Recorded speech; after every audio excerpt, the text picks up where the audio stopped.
Hello everyone, welcome to science and fun class 9। कैसे हो मेरे प्यारे प्यारे चुनमुनुस। तो आज इस सेशन के अंदर मैं आप लोगों को 90 मिनट के अंदर 90 मिनट्स के अंदर मैं पूरी की पूरी बायोलॉजी कवर करवा लूंगी। सो this is it, finally one shot complete biology under 90 minutes. Now let's get started without wasting any time. आप लोग सारे बच्चे अपने अपने बुक निकालो, अपने नोट्स निकाल लो, pen pencil and whatever stationery items you required, so that जो जो चीजें मैं आप लोगों को पूरा रिवीजन करवाऊंगी, जहां पर भी आपको कोई दिक्कत आए या जो भी प्रॉब्लम आए, वो सारी चीजें आप लोग नोट करते चले जाओगे।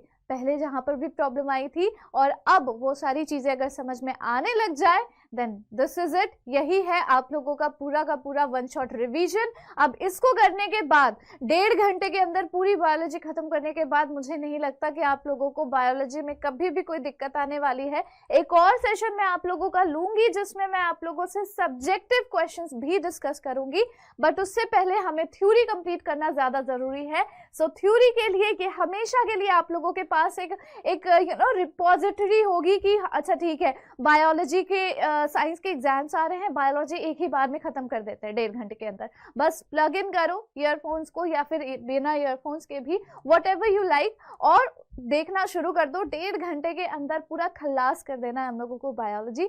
सो let's get started everyone. So सबसे पहले हम लोग स्टार्ट करेंगे बच्चों फंडामेंटल यूनिट ऑफ लाइफ, उसके बाद हम लोग टिश्यूज वाला चैप्टर कवर करेंगे and finally improvement in food resources वाला चैप्टर कवर करेंगे।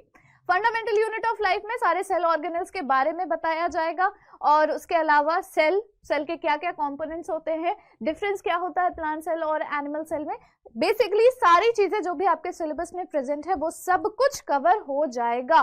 ओके, सबसे पहले who discovered the cell and how. Cell को जानने से पहले या सेल के बारे में पढ़ने से पहले, सेल ऑर्गेनल्स के बारे में पढ़ने से पहले, वी नीड टू नो कि सेल की डिस्कवरी सबसे पहले किसने की थी और कैसे की थी, है ना। चलिए, सो सेल्स वर डिस्कवर्ड इन 1665। किसने किया था इसे डिस्कवर? एक इंग्लिश साइंटिस्ट ने जिसका नाम था Robert Hooke, while observing a thin slice of cork। एक कॉर्क की थिन स्लाइस को माइक्रोस्कोप में उन्होंने ऑब्जर्व किया and he saw the cells. लेकिन उस टाइम तक उन्होंने इसका नाम नहीं रखा था, उनको पता नहीं था कि इसी को सेल कहते हैं या इसको क्या कहते हैं। ठीक है, सो ड्यूरिंग हिज एग्जामिनेशन ही नोटिस्ड कि कॉर्क जो है वो बहुत ही टाइनी पोर से बने हुए हैं और सेल से बने हुए हैं और इसीलिए इसका नाम सेल पड़ा। यहाँ पर पिक्चर में आप देख पा रहे हो एनिमल सेल और प्लांट सेल, इन दोनों के बीच के डिफरेंसेस को आप देख पा रहे हो, जो कि स्ट्रक्चरल डिफरेंस है दोनों के बीच में।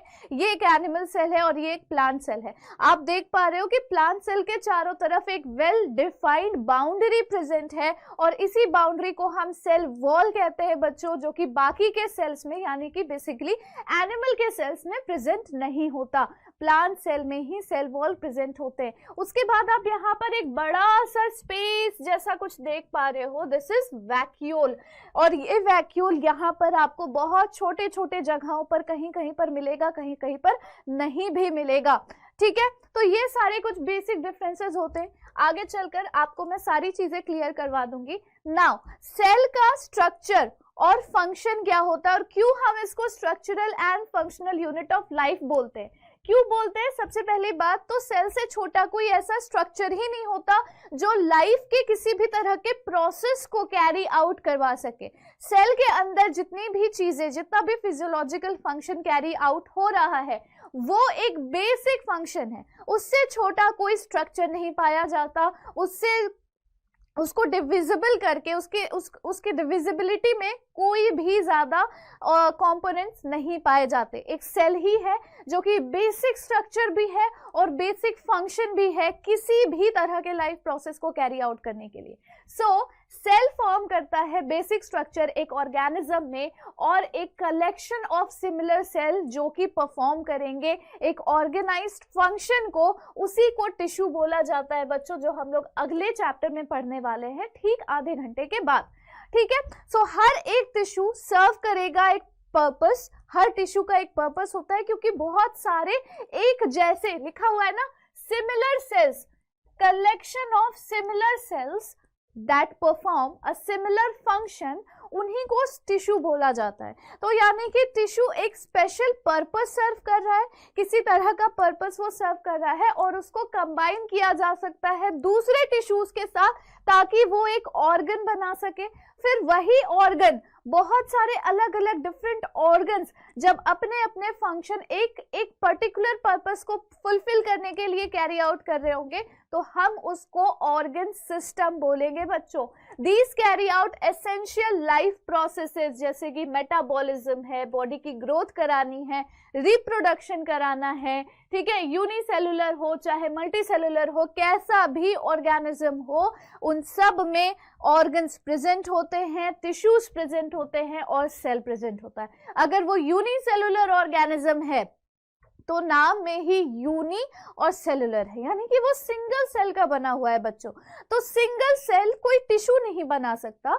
हमने अभी ऑलरेडी पढ़ रखा है कि सिमिलर टाइप ऑफ सेल्स जब आपस में कंबाइन करते हैं तब वो टिश्यू का फॉर्मेशन लेते हैं। लेकिन जिन ऑर्गेनिज्म में एक पूरी बॉडी ही एक सिंगल सेल की बनी हुई हो, वहां पर टिश्यू का कोई एग्जिस्टेंस नहीं हो सकता एंड हेंस किसी ऑर्गन का भी एग्जिस्टेंस नहीं हो सकता। तो इसी वजह से यूनिसेलुलर ऑर्गेनिज्म में पूरा का पूरा जो लाइफ प्रोसेस सोचो कोई कैरी आउट कर रहा है, वो कौन कर रहा है? सेल ही तो कर रहा है, उसके अलावा तो कोई नहीं हो सकता जो पूरे के पूरे लाइफ प्रोसेसेस को कैरी आउट कराए। राइट बच्चों, है ना? तो इसी तरीके से हमें आगे पढ़ना है सारे सेल्स के बारे में। नाउ टाइप्स ऑफ सेल्स, कितने टाइप के सेल्स होते हैं हमारी बॉडी में? 2 तरीके के। हमारी बॉडी में नहीं, पूरी दुनिया में 2 तरीके के सेल्स होते हैं। एक होता है प्रोकैरियोटिक सेल और एक होता है यूकैरियोटिक सेल। अब प्रोकैरियोटिक का मतलब ही होता है प्रो, यानी कि प्रिमिटिव, प्रिमिटिव बहुत ही पुराना, बहुत ही ज्यादा पहले इवॉल्व किया हुआ। तो इसमें ना ट्रू न्यूक्लियस एब्सेंट होती है, ट्रू न्यूक्लियस प्रेजेंट ही नहीं होती और किसी भी तरह का मेम्ब्रेन बाउंड सेल ऑर्गेनेल नहीं प्रेजेंट होता। ये हमेशा यूनिसेलुलर ऑर्गेनिजम्स में होता है, जैसे कि bacteria, blue green algae, amoeba etcetera. इन सब में जिस तरह का सेल पाया जाता है बच्चों वो प्रोकैरियोटिक सेल होता है। प्रो यानी कि प्रिमिटिव, कैरियोटिक यानी कि न्यूक्लियस, ठीक है। यूकैरियोटिक सेल्स क्या है? जिसमें ट्रू न्यूक्लियस पाया जाएगा, जैसा न्यूक्लियस आप लोगों ने हमेशा से पढ़ रखा है, वो न्यूक्लियस जिस सेल में पाया जाएगा और वो कवर्ड होगा, बाउंडेड होगा बाय अ मेम्ब्रेन, जिसको हम न्यूक्लियर मेम्ब्रेन कहते हैं, प्लस उस सेल के अंदर मेम्ब्रेन बाउंड सेल ऑर्गेनल्स भी प्रेजेंट होंगी। उन सब तरह के सेल को यूकैरियोटिक सेल बोला जाएगा और जो ऑर्गेनिज्म यूकैरियोटिक सेल से बना हुआ है उसको हम यूकैरियोटिक ऑर्गेनिज्म या यूकैरियोट्स कहते हैं, ठीक है। ये कंटेन करता है nucleus, mitochondria, another membrane bound organelle, always multicellular organism जैसे प्लांट, फंजाई, एनिमल, इन सब में पाया जाएगा यूकैरियोट्स। प्रोकैरियोट और यूकैरियोट के बीच का एक सिंपल सा डिफरेंस है। प्रोकैरियोट सिंपल होता है अपने स्ट्रक्चर में, इसमें कोई प्रोमिनेंट न्यूक्लियस नहीं प्रेजेंट होता, बहुत ही छोटा साइज होता है, सेल वॉल पेप्टाइडोग्लाइकन की बनी हुई होती है, राइबोसोम्स बहुत छोटे साइज में प्रेजेंट होते हैं, इनके पास कोई सेल मेम्ब्रेन नहीं होती और ये यूनिसेलुलर ऑर्गेनिजम्स में देखे जाते हैं। वहीं अगर यूकैरियोट्स की बात की जाए तो कंपैरेटिवली इनका स्ट्रक्चर काफी कॉम्प्लेक्स होता है, प्रोमिनेंट न्यूक्लियस होती है, बड़े होते हैं ये साइज में as compare to prokaryotic cell. Cell wall is made up of cellulose या फिर काइटिन। अगर वो फंगस है तो काइटिन की बनी हुई होगी सेल वॉल, और अगर वो प्लांट है तो वो सेलुलोज का बना हुआ होगा। राइबोसोम्स भी लार्ज इन साइज प्रेजेंट होते हैं। सेल मेम्ब्रेन होती है यूनिसेलुलर या फिर मल्टीसेलुलर, दोनों तरह के ऑर्गेनिजम्स में यूकैरियोट्स पाए जाते हैं, यूकैरियोटिक सेल पाए जाते हैं। यहाँ पर भी सेम तरह के डिफरेंस यहाँ पर प्रेजेंट है। प्रोकैरियोटिक सेल न्यूक्लियस और न्यूक्लियोलस एब्सेंट होगा, यूकैरियोटिक सेल में न्यूक्लियस और न्यूक्लियोलस प्रेजेंट होगा। और membrane bound cell organelles can be seen, membrane bound organelles can be seen, can not be seen होगा बच्चों। यहाँ पर एक छोटा सा करेक्शन करना है, छोटा सा करेक्शन करना है, कैन नॉट बी सीन और यहाँ पर can be scene. Contain single chromosome, यहाँ पर मल्टीपल क्रोमोसोम्स कंटेन करेगा। बडिंग या फिर फिजन के थ्रू सेल डिवीजन होती है, यहाँ पर माइटोसिस या मियोसिस के थ्रू सेल डिवीजन होती है। नाउ स्ट्रक्चर कैसा होता है सेल का? किस चीज के बने हुए होते हैं? बहुत सारे सेल ऑर्गेनल्स के बने हुए होते हैं सेल। हर एक सेल ऑर्गेनल का एक डिफरेंट फंक्शन है, इसीलिए वो सारे सेल ऑर्गेनल सेल के अंदर प्रेजेंट होते हैं ताकि पूरा का पूरा सेल एक तरह का फिजियोलॉजिकल फंक्शन कैरी आउट करवा सके। A cell is capable to live, perform all the respective functions, ताकि क्योंकि सेल ऑर्गेनल की प्रेजेंस प्रेजेंट होती है। मतलब कि सेल ऑर्गेनल्स क्या है?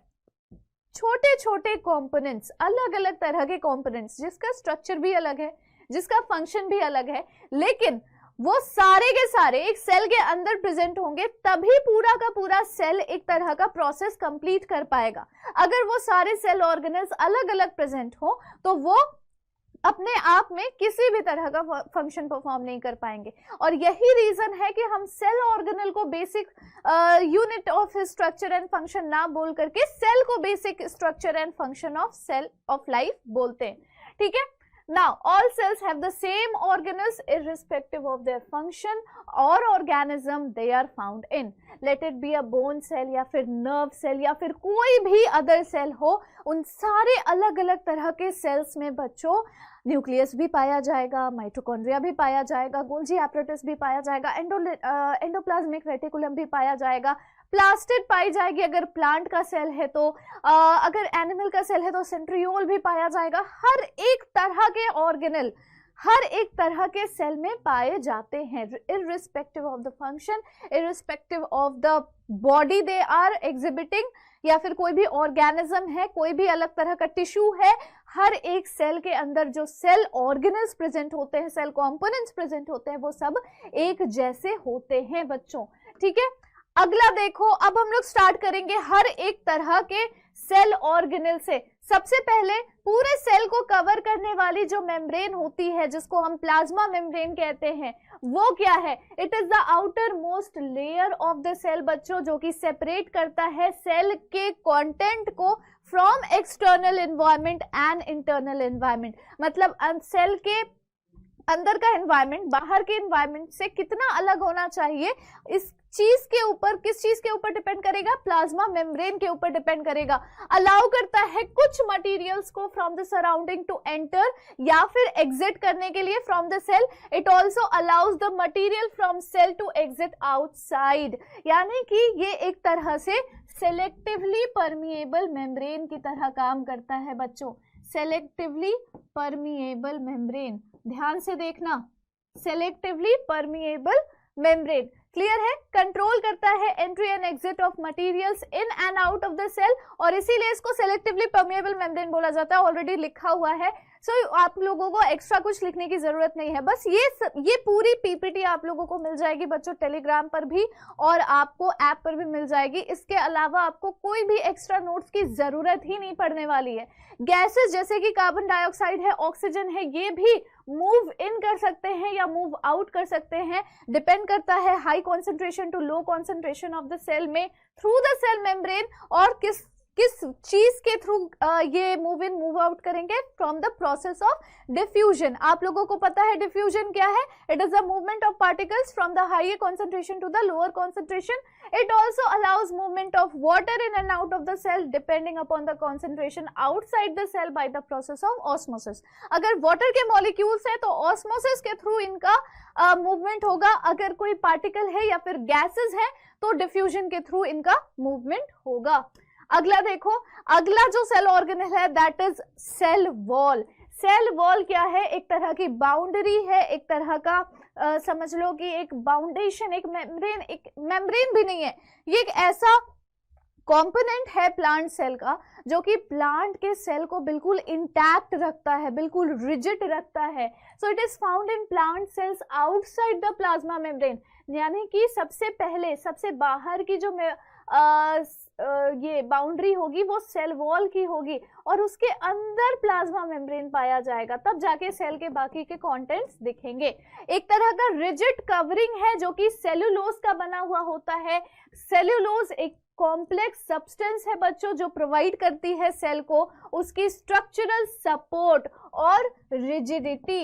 स्ट्रक्चरल सपोर्ट और रिजिडिटी प्रोवाइड करता है। कौन? Cell wall. आगे देखिए, अब हम लोग बात करेंगे साइटोप्लाज्म के बारे में, जो कि फ्लूइड होता है inside the cell. It is a thick solution, बना हुआ होता है वाटर, सॉल्ट और प्रोटीन से, जो फिल करता है पूरे सेल को। इसी को साइटोप्लाज्म कहते हैं और ये सराउंडेड होता है सेल मेम्ब्रेन से। ठीक है, आगे देखिए न्यूक्लियस के बारे में। आप फटाफट से सारी चीजें देख लो। न्यूक्लियस क्या है?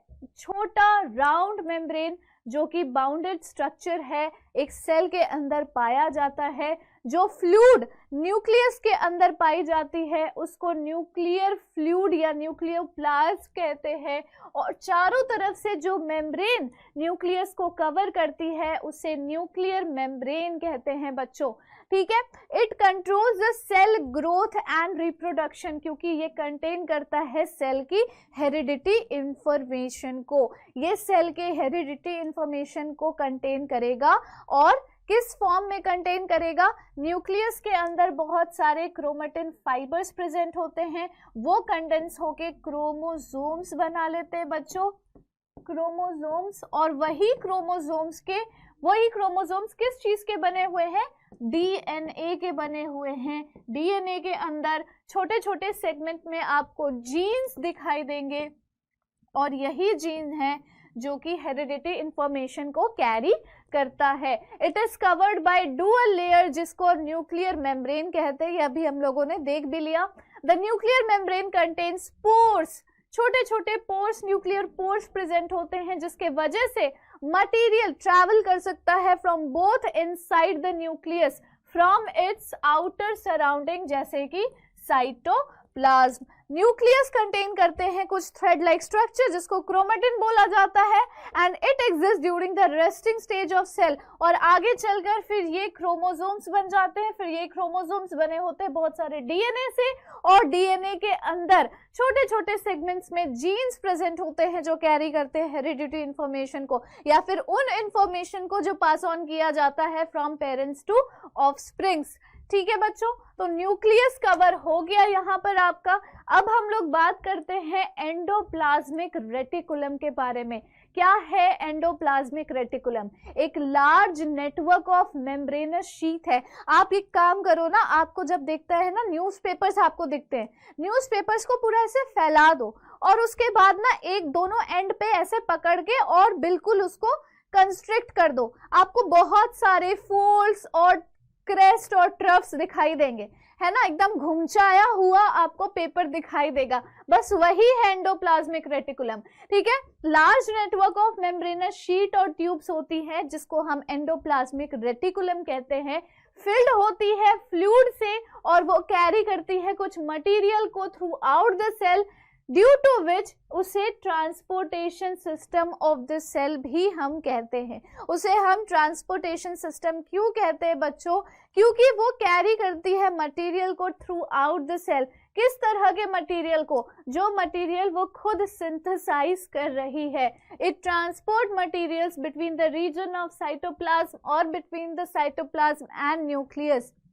आपको देख के समझ में आएगा कि सेल के अंदर जो न्यूक्लियस होता है ना, उसी न्यूक्लियस से बिल्कुल चिपका हुआ यहाँ से ऐसा एंडोप्लाज्मिक रेटिकुलम निकल के आ रहा होता है। This portion is endoplasmic reticulum. और ये क्या है?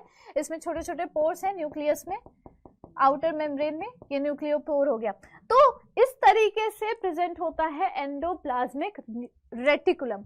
प्रोवाइड करेगा surface for some biochemical activities of the cell. किस तरह की बायोकेमिकल एक्टिविटीज बच्चों? चलो मैं आप लोगों को सीधा सीधा बता देती हूँ। दो तरह का एंडोप्लाज्मिक रेटिकुलम पाया जाता है। एक होता है रफ एंडोप्लाज्मिक रेटिकुलम, एक होता है smooth endoplasmic reticulum. Rough endoplasmic reticulum में ना राइबोसोम्स के छोटे छोटे बीड्स प्रेजेंट होते हैं, जिसकी वजह से देखने में वो रफ स्ट्रक्चर, रफ सरफेस दिखाई पड़ता है।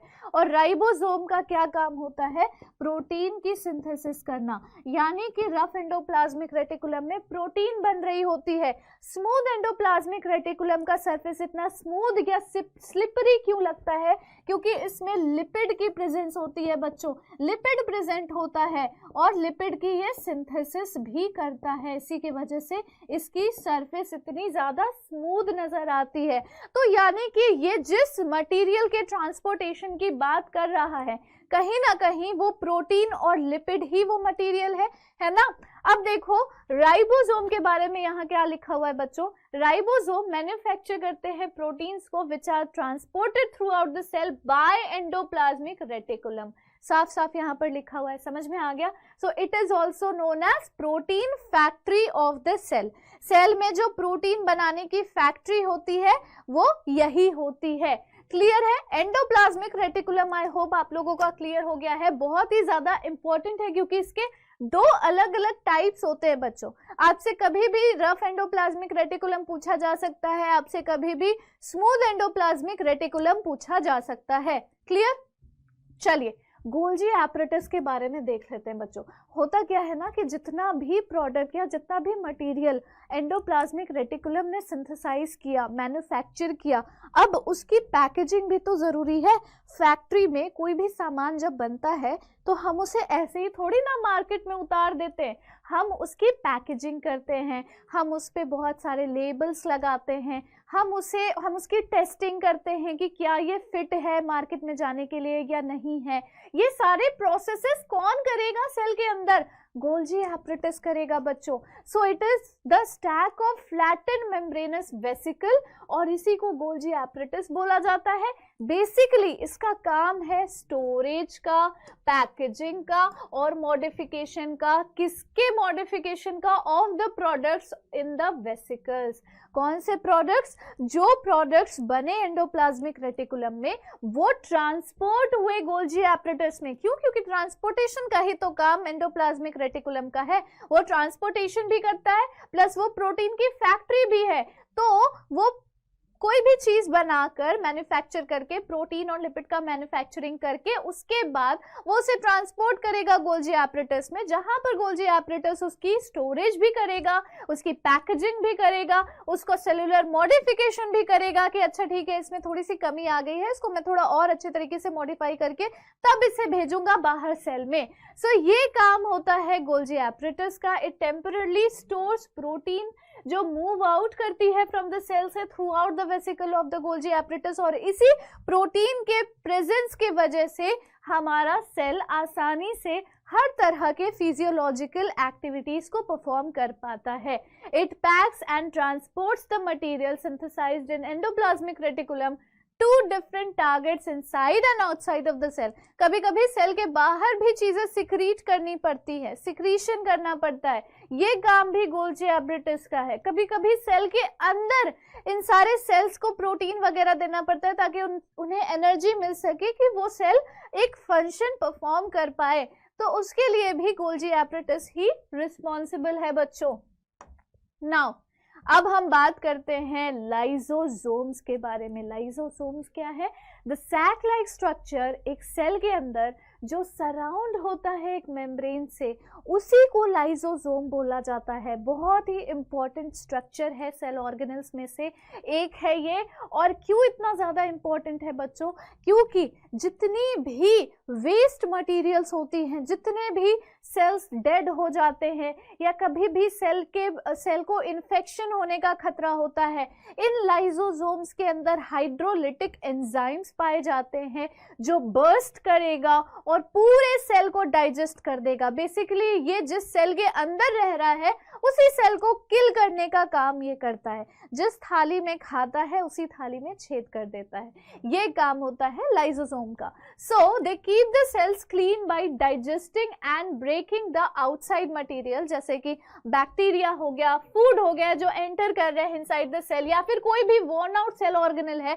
हर एक सेल या हर एक सेल ऑर्गेनल का एक पर्टिकुलर लाइफ स्पैन होता है, उसके बाद वो डेड हो जाएगा, उसके बाद वो मर जाएगा। तो मरी हुई वेस्ट मटेरियल्स का क्या होगा बच्चों, उसे डाइजेस्ट करने वाला है lysosomes. They can digest these organic material due to the presence of strong digestive enzyme या hydrolytic enzyme that break down organic compound. और इसी वजह से इसको बच्चों हम suicidal bag of the cell भी बोलते हैं। ये सुसाइड कर लेता है अपनी ही बॉडी को, जिस जगह पर वो रह रहा है, जिस सेल के अंदर वो रह रहा है, उसी को किल कर देता है, उसी को खत्म कर देता है, नष्ट कर देता है। That is why it is also known as suicidal bag of the cell. Done everyone? Okay, चलो अब हम लोग बात करेंगे one of the most important cell organelles के बारे में, दैट इज माइटोकॉन्ड्रिया। माइटोकॉन्ड्रिया क्या है? राउंड ट्यूब लाइक ऑर्गेनल है जो प्रोवाइड करती है एनर्जी। किसको? सेल को, in the form of ATP. ATP क्या है? एटीपी क्या है? Energy bound and high energy component है, एक हाई एनर्जी बॉन्ड है, ठीक है, जिसको तोड़ने पर एनर्जी रिलीज होती है। अब जैसे कि आपको पता है कि पैसे से हम कोई भी चीज खरीद सकते हैं, तो पता तो है कि पैसे से चीजें खरीद सकते हैं, पर पैसा कहाँ से आएगा? करेंसी के फॉर्म में आएगा। 10 का नोट है, 20 का नोट है, 50 का नोट है, 100 का, 200 का, 500 का नोट है ना? तो इन सब से आप कोई भी चीज खरीद सकते हो, ये आपको पता है। तो एटीपी क्या है? That is the energy currency. Energy currency है एटीपी 2 और एनर्जी लो, ठीक है। एटीपी जिसका एडेनोसाइन ट्राइफॉस्फेट एब्रिविएशन है for performing different chemical activities for the sustenance of life. Mitochondria को हम इसीलिए powerhouse of the cell भी बोलते हैं। क्यों? क्योंकि पावर हाउस, एनर्जी जहां पर मिल रही होती है, जहां पर रिलीज हो रही होती है, that is mitochondria. Now surround होते हैं ये दो मेम्ब्रेन से, डबल मेम्ब्रेनस ये स्ट्रक्चर होता है। आउटर मेम्ब्रेन में पोर्स प्रेजेंट होते हैं, पोरस होता है, जबकि इनर मेम्ब्रेन में डीप फोल्ड्स प्रेजेंट होते हैं।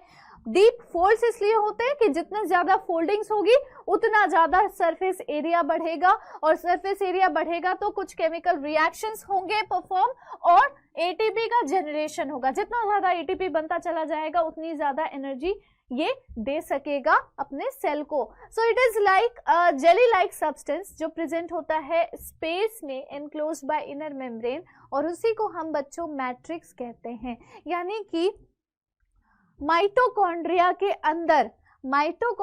अंदर इनर मेम्ब्रेन स्पेस में जो फ्लूइड फिल्ड होता है उसे हम बच्चों मैट्रिक्स कहेंगे।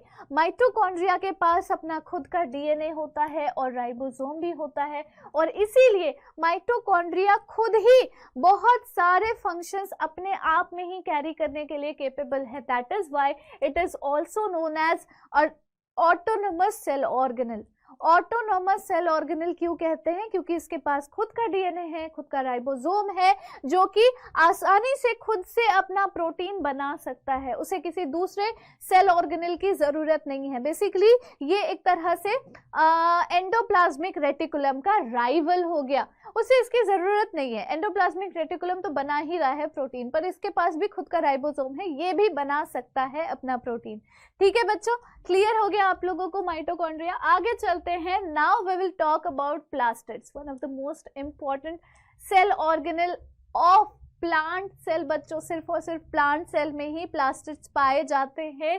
क्यों? क्योंकि ये प्लास्टिड कंटेन करते हैं कुछ ऐसे पिगमेंट्स जो कि फोटोसिंथेसिस के लिए नेसेसरी हैं। Plastid refers to the double membrane bound organelle जो कि प्रेजेंट होता है प्लांट सेल में, फाउंड होता है ये साइटोप्लाज्म के अंदर, और ये स्टोर करता है फूड को, और वो बनाता भी है फूड को। कैसे बनाएगा? By the help of the pigments. Pigments कहाँ प्रेजेंट है? प्लास्टिड के अंदर प्रेजेंट है। इसके पास भी खुद का डीएनए और राइबोसोम होता है, इसी वजह से ये भी एक तरह का ऑटोनोमस सेल ऑर्गेनल है। ये क्लासिफाई किया जाता है तीन टाइप्स में।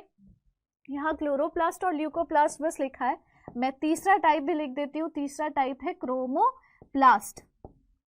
क्रोमोप्लास्ट सबसे पहला टाइप है क्लोरोप्लास्ट। क्लोरोप्लास्ट वो प्लास्टिड है जो कंटेन करता है ग्रीन पिगमेंट, और ग्रीन पिगमेंट का नाम आपको पता ही है, it is known as chlorophyll. Chlorophyll का काम आपको पता ही है, chlorophyll is used in photosynthesis.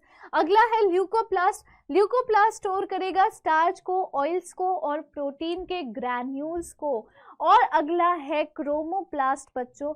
Chromoplast वो सारे पिगमेंट्स कंटेन करता है जो कि क्लोरोफिल के अलावा सारे पिगमेंट्स हैं। अब आप सोचो कि एक फूल खिल रहा है, बहुत ही brightly yellow and red colour के फ्लावर्स उसमें दिख रहे हैं आपको, कहीं कहीं पे पर्पल का शेड भी दिख रहा है, बहुत प्यारे प्यारे कलरफुल फ्लावर्स उस प्लांट में है। तो आपको ये पता है कि green part of the plant contains chlorophyll, वो भी प्लास्टिड है। बाकी के कलर्स जो उस प्लांट में आप देख पा रहे हो वो कौन कंटेन करता होगा? क्रोमोप्लास्ट वो सारे पिगमेंट देता है बच्चों। तो क्रोमोप्लास्ट का मतलब है कि वो सारे पिगमेंट्स कंटेन करना जो अपार्ट फ्रॉम ग्रीन पिगमेंट है, ग्रीन के अलावा जितने भी पिगमेंट्स होते हैं वो कंटेन करने वाला जो प्लास्टिड है उसको हम क्रोमोप्लास्ट कहेंगे। नाउ नेक्स्ट इज वैक्यूल बच्चों। वैक्यूल प्लांट और एनिमल सेल में कैसा होता है? वैक्यूल्स कैसे होते हैं? फ्लूइड फिल्ड ऑर्गेनल्स होते हैं जो सराउंडेड होंगे मेम्ब्रेन से। नाउ एनिमल सेल्स में बहुत छोटे स्मॉल साइज के वैक्यूल प्रेजेंट होते हैं, जबकि प्लांट सेल में बड़ा सा वैक्यूल आपको नजर आता है, और ये वैक्यूल प्रोवाइड करता है टर्बिडिटी और rigidity to the plant cell और एक्ट करता है एक storage space of the cell की तरह, जो स्टोर करेगा फूड को, वाटर को, शुगर को, मिनरल्स को और जितने भी सेल के वेस्ट प्रोडक्ट्स हैं उन सबको। तो ये हो गया बच्चों वैक्यूल्स के बारे में। अब हम लोग स्टार्ट करेंगे हमारा दूसरा चैप्टर, दैट इज टिश्यूज। तो अब देखो टिश्यूज में हमें बेसिकली क्या पढ़ना है कि पूरे प्लांट के बॉडी में, एनिमल के बॉडी में कितने अलग अलग तरह के टिश्यूज पाए जाते हैं, चाहे वो एनिमल कोई भी हो, ठीक है। सारे एनिमल किंगडम के हर एक तरह के एनिमल में जितने भी तरह के टिश्यूज पाए जाते हैं, हर एक तरह के प्लांट में जितने तरह के टिश्यूज पाए जाते हैं, उन सब के बारे में हम लोग एक ब्रीफ डिस्क्रिप्शन देख लेंगे। तो सबसे पहले एक इंट्रोडक्शन देख लेते हैं बच्चों, टिश्यू बना कैसे और टिश्यू से फिर क्या क्या चीजें बन रही हैं। तो सेल, अभी जस्ट थोड़ी देर पहले आपने जिस सेल के बारे में पढ़ा है ना, वही सेल बेसिक स्ट्रक्चर और फंक्शनल यूनिट होता है किसी भी लिविंग ऑर्गेनिज्म का, ये आप लोगों को पता ही है ऑलरेडी। तो टिश्यूज क्या है? टिश्यूज उन्हीं सेल का एक ग्रुप है, एक मास है जो कि एक कॉमन ओरिजिन से बन रहा है, सिमिलर स्ट्रक्चर और फंक्शन परफॉर्म कर रहा है ताकि एक पर्टिकुलर फिजियोलॉजिकल फंक्शन हो सके, ठीक है। So tissue is a group of cells having a common origin, उसके एक सिमिलर फंक्शंस होते हैं, स्ट्रक्चर होते हैं और वो साथ में जुड़ा हुआ होता है बाय अ सीमेंटिंग सब्सटेंस। अब एग्जांपल क्या है? Connective tissue. Connective tissue blood, आपका ब्लड भी एक तरह का कनेक्टिव टिश्यू, पूरी बॉडी के हर एक तरह के सेल को, हर एक तरह के ऑर्गन को आपस में कनेक्टेड रखता है, ये काम है कनेक्टिव टिश्यू का। ऑर्गन, अलग अलग तरह के जो टिश्यूज होते हैं, when they start to work together और फिर वो एक पर्टिकुलर पर्पस के लिए खुद को कंट्रीब्यूट करेंगे, एक स्पेसिफिक फंक्शन अब बॉडी के अंदर परफॉर्म करेंगे, वो एक ऑर्गन कहलाता है। अब जैसे कि स्टमक है बच्चों, तो स्टमक में अलग अलग तरह के सेल्स पाए जाते हैं, है ना। पेप्टिक सेल्स होते हैं जो कि पेप्सिन रिलीज करता है, फिर म्यूकस के ग्लैंड्स होते हैं, वो ग्लैंड्स भी तो सेल से बना हुआ है, वो ग्लैंड भी तो अलग अलग तरह के टिश्यू से बने हुए हैं। सो ऑर्गन सिस्टम, अलग अलग तरह का जो ऑर्गन आपस में कोऑर्डिनेटेड वे में परफॉर्म करेगा एक सिमिलर स्पेसिफिक लाइफ प्रोसेस को, उसी को ऑर्गन सिस्टम हम कहेंगे। एग्जाम्पल हमारा डाइजेस्टिव सिस्टम। हमारा डाइजेस्टिव सिस्टम इंक्लूड करता है कितने अलग अलग तरह के ऑर्गन्स, बताओ।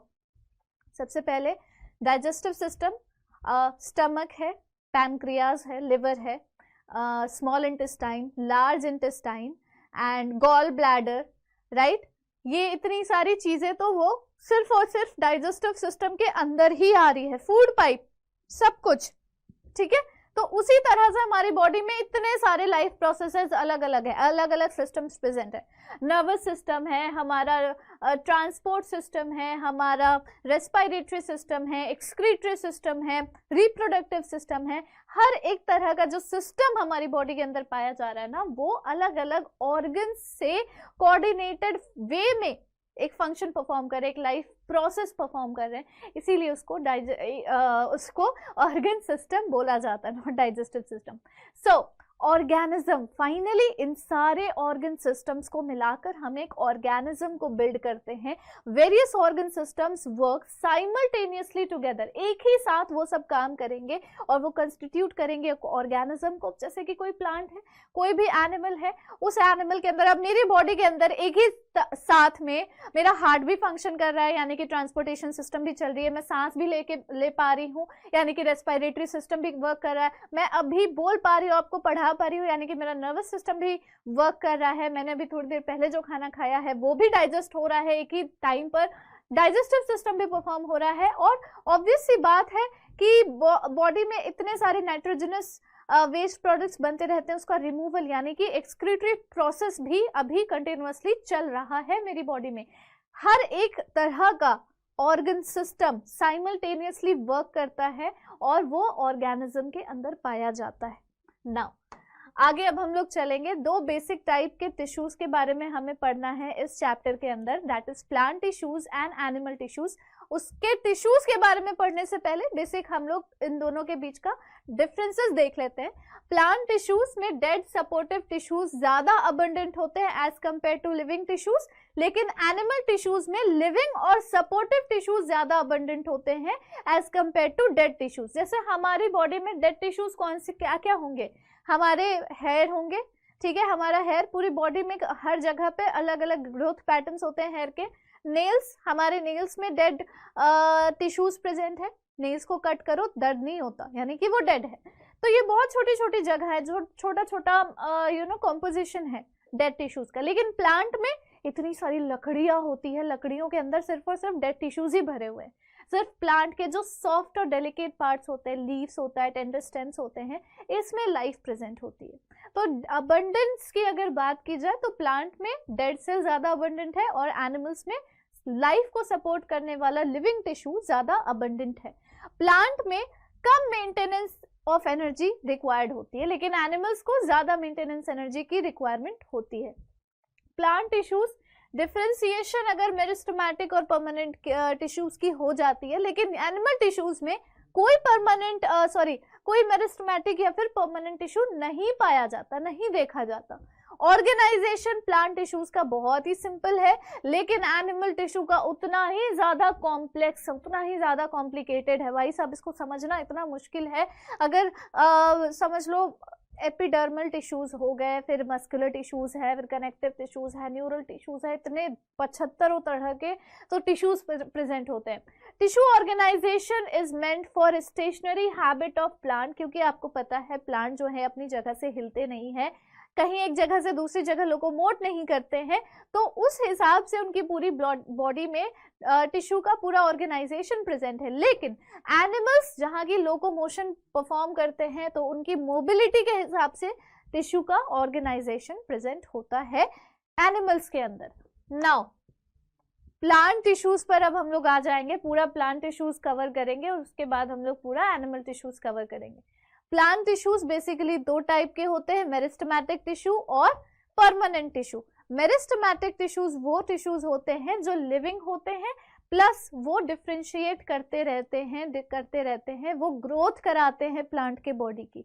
लेकिन परमानेंट टिश्यूज वो टिश्यूज होते हैं जो लूज कर देते हैं सेल डिवीजन की कैपेसिटी। वो कभी परमानेंट टिश्यू हुआ करते थे, बट अब वो परमानेंट टिश्यूज बन चुके हैं। मेरिस्टेमेटिक टिश्यू परमानेंट टिश्यूज कभी मेरिस्टेमेटिक हुआ करते थे, जो कि सेल डिवीजन की कैपेसिटी लूज करने के बाद अब परमानेंट हो चुके हैं। मेरिस्टेमेटिक टिश्यू दो तरीके का होता है, based on position in plant और बेस्ड ऑन ओरिजिन। अगर पोजीशन इन प्लांट की हम बात करें तो एपाइकल मेरिस्टम जो कि apex of root and shoot में प्रेजेंट होगा, उसके बाद इंटरकैलरी मेरिस्टम जो कि नोड्स और इंटरनोड्स के बीच में प्रेजेंट होगा, और लेटरल मेरिस्टम जो कि लेटरल साइड्स में प्रेजेंट होगा प्लांट के। तो ये हो गया on the basis of position. अगर हम ओरिजिन की बात करें तो तीन तरह के मेरिस्टेमेटिक टिश्यू होंगे, प्रिमोर्डियल मेरिस्टम, प्राइमरी मेरिस्टम और सेकेंडरी मेरिस्टम।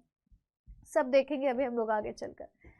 परमानेंट टिश्यूज तीन तरह के होते हैं, प्रोटेक्टिव टिश्यू, सपोर्टिंग टिश्यू और कंडक्टिंग टिश्यू। प्रोटेक्टिव टिश्यू होता है एपिडर्मिस और कॉर्क, जो कि पूरे प्लांट बॉडी को कवर करके रखेगा, प्रोटेक्ट करके रखेगा। सपोर्टिंग टिश्यू होता है पैरेन्काइमा, कोलेनकाइमा और स्क्लेरेन्काइमा, इसके बारे में भी अभी हम लोग पढ़ेंगे आगे चलकर। और कंडक्टिंग टिश्यू होते हैं जाइलम और फ्लोएम। कंडक्टिंग यानी कि किसी भी तरह के मटेरियल का कंडक्शन करना। जाइलम कंडक्ट करता है वाटर एंड मिनरल्स को, जबकि फ्लोएम कंडक्ट करते हैं फूड मटेरियल्स को। चलो आगे चल के देखा जाए सबके बारे में। मेरिस्टेमेटिक टिश्यू की कैरेक्टरिस्टिक क्या है कि ये थिन वॉल होगी और कंपोज्ड होगी सेलुलोज से। लोकेशन इसका क्या होता है, tips of root and stems में प्रेजेंट होती है, और नोड, इंटरनोड या फिर लीफ के बेस में ये प्रेजेंट होती है। फंक्शन इसका क्या है कि cells of meristematic tissues actively divide करेंगे और वो रिजल्ट करेंगे इन द ग्रोथ। मैंने अभी आपको बताया कि मेरिस्टेमेटिक टिश्यू का काम है ग्रोथ कराना, यानी कि थिकनेस और लेंथ को इंक्रीज कराना, प्लांट में थिकनेस को और लेंथ को इंक्रीज कराना। नाउ एपाइकल, इंटरकैलरी और लेटरल मेरिस्टम के बारे में जल्दी जल्दी देख लिया जाए। This is based on the position of meristematic tissues, position in plant. So apical meristem located होते हैं जितने भी ग्रोइंग पॉइंट्स है। ग्रोइंग पॉइंट्स क्या होगा, स्टेम का सबसे ऊपर का पार्ट और रूट का सबसे नीचे का लास्ट टर्मिनल पार्ट, यानी कि basically terminal part of the shoot system and root system में अपाइकल मेरिस्टम पाए जाएंगे। ठीक है, सो फंक्शन है to enable the root and stem to grow by increasing the length of the plant. Intercalary meristem located होते हैं internodes of stem में, stem के रीजन्स में जो इंटरनोड्स प्रेजेंट होते हैं उसमें, बिटवीन द प्लेसेस जहां पर लीव्स अटैच होते हैं लीफ बेसिस पर, जहां पर लीव्स अटैच होंगे वहां पे उन दोनों अटैचमेंट वाले पोजीशन के बीच में इंटरकैलरी मेरिस्टम प्रेजेंट होता है, जिस पोजीशन को इंटरनोड बोला जाता है। फंक्शन है कि वो सेल्स एक्टिव होते हैं और कंटिन्यूअसली बहुत नए नए सेल्स को बनाते रहते हैं। लेटरल मेरिस्टम या फिर उसे कैम्बियम भी बोला जा सकता है, वो लेटरली यानी कि बिल्कुल साइड साइड में प्रेजेंट होते हैं on the roots and stem, और सिचुएटेड होते हैं parallelly to the longitudinal axis below the bark. Bark देखा है, बार्क लकड़ी जो वो स्टेम होता है, उसका जो बार्क होता है उसमें लेटरली प्रेजेंट होते हैं चारों तरफ से। पैरेलली किसके पैरेलल, किसके पैरेलल, लॉन्गिट्यूडनल एक्सिस के पैरेलल प्रेजेंट होगी। लंबाई जो लॉन्गिट्यूडनली एक्सिस है उसके चारों तरफ पे साइड साइड में प्रेजेंट होंगे। ठीक है, तो ये हो गया लेटरल मेरिस्टम। गर्थ और डायमीटर या थिकनेस बढ़ाने का काम होता है लेटरल मेरिस्टम का, और ये इंक्रीज होती है बिकॉज ऑफ, मतलब कोई भी गर्थ, थिकनेस या फिर विड्थ स्टेम और रूट की जब इंक्रीज होती है तो वो होता है because of lateral meristem. Now अब हम बात करते हैं बच्चों परमानेंट टिश्यूज के बारे में। प्लांट के परमानेंट टिश्यूज देख लो। परमानेंट टिश्यूज तब फॉर्म होते हैं जब मेरिस्टेमेटिक टिश्यूज के डिवीजन करने की या मल्टीप्लाई करने की कैपेसिटी लूज हो जाती है। कितनी फनी सी बात है ना कि यहाँ बायोलॉजी के अंदर डिवीजन और मल्टीप्लिकेशन एक ही चीज होता है। सेल डिवाइड कर रहे हैं यानी सेल मल्टीप्लाई कर रहे हैं, एक ही चीज है, जबकि मैथ्स में तो बिल्कुल ही ब्लंडर हो जाएगा अगर एक ही चीज हो जाएगी तो। So this is so funny. Now types कितने होते हैं परमानेंट टिश्यू के? It is found on the, सबसे पहले प्रोटेक्टिव वाला जो फाउंड होता है on the surface of root, stem और लीव्स, कंसिस्ट करते हैं cells with thick walls, provide करेंगे प्रोटेक्शन अगेंस्ट मैकेनिकल इंजरी या invasion by parasitic fungi. Protective tissue में आ जाता है एपिडर्मिस और कॉर्क। एपिडर्मिस की कैरेक्टरिस्टिक ये है कि वो इलोंगेटेड यानी लंबे से होते हैं, पतले फ्लैटेंड होते हैं, कोई इंटरसेलुलर स्पेस नहीं प्रेजेंट होता है इनके बीच में, और ये प्रेजेंट होते हैं लीफ, फ्लावर, स्टेम, रूट के बिल्कुल आउटर मोस्ट पार्ट में, आउटर मोस्ट रीजन या आउटर मोस्ट मेम्ब्रेन में एपिडर्मिस प्रेजेंट होता है। फंक्शन है कि ये प्लांट को डेसिकेशन और इन्फेक्शन से बचाए रखेगा, डेसिकेशन कहीं डैमेज ना हो जाए वगैरह। नाउ कॉर्क के जो सेल्स होते हैं वो रेक्टेंगुलर होते हैं और वैक्यूलेटेड प्रोटोप्लास्ट होती है, वैक्यूल बहुत ज्यादा भरे हुए पड़े रहते हैं। Location, it is the outer most layer formed by the epidermis undergoes certain changes. जैसे ही एपिडर्मिस के बाद की जो लेयर्स होती है ना वो सब कॉर्क से बनी हुई लेयर्स होती हैं। फंक्शन है ये भी प्रिवेंट करेगा डेसिकेशन, इन्फेक्शन को, और ये मैकेनिकल इंजरी को भी प्रिवेंट करेगा बच्चों। ये हो गया प्रोटेक्टिव लेयर के बारे में, प्रोटेक्टिव टिश्यू के बारे में। आगे चलते हैं, अब ये आ जाता है सपोर्टिंग टिश्यू। सपोर्टिंग टिश्यूज में परमानेंट टिश्यूज कितने टाइप के होंगे? पैरेन्काइमा, कोलेनकाइमा और स्क्लेरेन्काइमा। नाम तो आप लोगों ने सुना ही होगा। Parenchyma relatively non specialised large पतली थिन वॉल सेल्स वाला टिश्यू होता है। लोकेशन ज्यादातर जितने भी सॉफ्ट प्लांट के पार्ट्स होते हैं ना, वहां पर पैरेन्काइमा पाया जाता है। फंक्शन है टेम्पररी सपोर्ट प्रोवाइड करना, मेंटेन करना प्लांट बॉडी की शेप को। कोलेनकाइमा लिविंग होते हैं लेकिन एलोंगेटेड सेल्स होते हैं जिसमें सेल वॉल इरेगुलरली थिक होती है उसके कॉर्नर्स में, कॉर्नर उसकी थिक होगी, वो कोलेनकाइमा होगा। लोकेशन ज्यादातर नॉन वुडी प्लांट्स में, लीफ स्टॉक में, एपिडर्मिस के नीचे, of the veins and stems of the leaves में प्रेजेंट होते हैं। प्रोवाइड करेगा mechanical support, elasticity young dicot plants को। स्क्लेरेन्काइमा का काम क्या होता है? स्क्लेरेन्काइमा होते क्या है? ये कंसिस्ट करते हैं इलोंगेटेड नैरो फाइबर जैसे सेल्स, फाइबर जैसे सेल्स, लंबे लंबे बिल्कुल फाइबर्स की तरह, धागे की तरह सेल्स होते हैं। ये सेल्स डेड होते हैं और पॉइंटेड होते हैं एट द एंड्स पर, यानी कि टेपरिंग होते हैं। एंड जो है इनके ऐसे दबा दो, टेपर कर दो, तो वैसी इनकी सेल्स होती है। और पाए कहाँ जाएंगे? वैस्कुलर बंडल के अराउंड स्टेम्स में पाए जाएंगे, वीन्स ऑफ द लीव्स में पाए जाएंगे। और जितनी भी प्लांट पार्ट में हार्ड कवरिंग्स है, हार्ड चीजें जहां प्रेजेंट है वहां स्क्लेरेन्काइमा होगा, सॉफ्ट चीजें जहां प्रेजेंट है वहां पैरेन्काइमा होगा। फंक्शन क्या है स्क्लेरेन्काइमा का? स्ट्रेंथ और प्लांट को टफनेस प्रोवाइड करना, टफ बनाना। अगला है कंडक्टिंग टिश्यू, यानी कि कोई भी टिश्यू जो कंडक्ट कर रहा हो कोई चीज को। सो ये प्रेजेंट होते हैं स्टेम, रूट और लीव्स में बच्चों। प्रोवाइड करेंगे एक पैसेज वाटर के लिए और डिसॉल्व्ड मटेरियल के लिए, ताकि वो ऊपर या नीचे की तरफ पूरे प्लांट बॉडी में स्प्रेड हो सके, ट्रांसपोर्ट हो सके, कंडक्ट हो सके। आपको दो तरीके का कंडक्टिंग टिश्यू मिलेगा, दैट इज जाइलम और फ्लोएम। लेकिन जाइलम और फ्लोएम के भी बहुत सारे सेवरल कंपोनेंट्स होते हैं, 4 बेसिक कंपोनेंट्स होते हैं। जाइलम एक कॉम्प्लेक्स परमानेंट टिश्यू है जिसके थिक वॉल सेल्स होते हैं और ज्यादातर सेल्स डेड होते हैं। यहाँ पे कहाँ प्रेजेंट होगा? ये स्टेम, रूट में और लीव्स में भी प्रेजेंट होगा।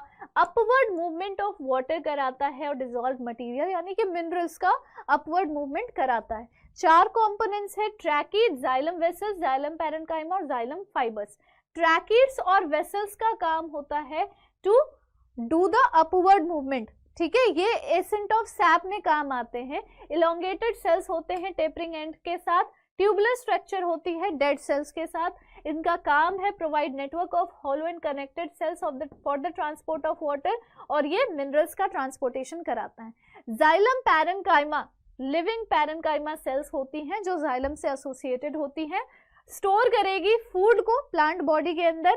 जाइलम फाइबर्स क्या होते हैं? थिन क्रॉस वॉल से सेपरेटेड फाइबर्स होते हैं, ज्यादातर प्लांट को सपोर्ट प्रोवाइड करते हैं। अगला है फ्लोएम।